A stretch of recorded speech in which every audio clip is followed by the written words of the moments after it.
ಅಮ್ಮ ಅಂದರೆ ಈ ವಿಶ್ವಕ್ಕೆ ಒಂದು ಮಾದರಿ ಅಂತ ಹೇಳಿದರು. ತುಂಬ ಕಣ್ಣೀರಿದೆ, ಭಾವನೆ ಇದೆ. ಈಗ ಟೈಮಲ್ಲಿ ನಾವು ಇಂಟ್ರ್ಯೂ ಮಾಡೋಕ್ಕೆ ನನಗೂ ಬೇಜಾರಿದೆ.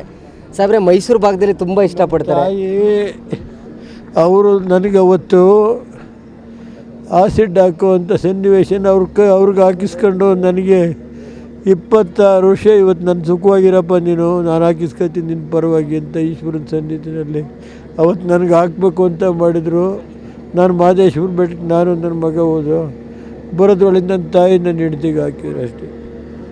ಅದು ನನ್ನ ತಾಯಿ ನಾನು ನೋವು ತಗೋತೀನಿ, ನನ್ನ ಮಗ ನೋವಾಗಬಾರ್ದು ಅಂತೇಳಿ ಅವತ್ತು ಮಾಡಿದರು. ಅದು ದೇವತೆ ಕಳ್ಕೊಂಡಿದ್ದೀವಿ ಅಷ್ಟೇ.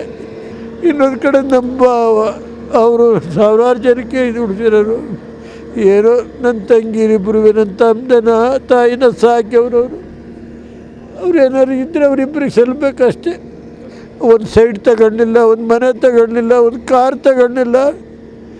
ಒಬ್ಬ ಏನು ಆ ಥರ ರೇಣು ಸಾಹೇಬ್ರೆ, ಯಾಕೋ ಇತ್ತೀಚೆಗೆ ಕಳೆದ 2 ವರ್ಷದಿಂದ ರಾಜಕೀಯಕ್ಕೆ ಟಾರ್ಗೆಟ್ ಮಾಡಲಿ ತುಂಬ ನೋವನ್ನೇ ಅನುಭವಿಸ್ತಿದ್ದೀರಾ. ಜೈಲಿಗೂ ಹೋದ್ರಿ, ಎಲ್ಲರೂ ಬಂದ್ರಿ.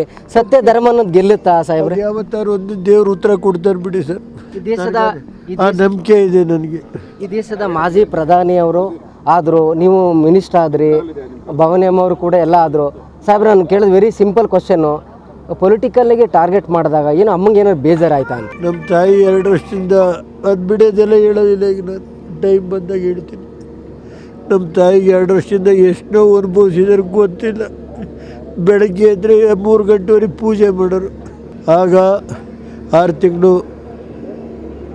ಅನುಭವಿಸಿದ್ರು ಆಸಿಡ್ ಆಗ್ತದೆ. ಈಗ